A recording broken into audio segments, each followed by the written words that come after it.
আহো আজকে বন্ধু বান্ধব লয়ে কিছু কথা কই। যে তোমার অনুপস্থিতিতে কথা বদলায় সে কখনো তোমার সত্যিকারের বন্ধু নয়। সময়ই সবচেয়ে বড় পরীক্ষা।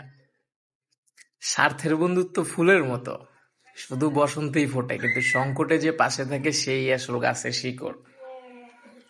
বেশিরভাগ মানুষ তোমার অস্তিত্ব নয়, তোমার উপযোগিতা কেউই গুরুত্ব দেয়। ভালো থাকলে অনেক বন্ধু, বিপদে পড়লে খুঁজে পাওয়া যায় না। এইটাই জীবনের সবচেয়ে কঠিন শিক্ষা।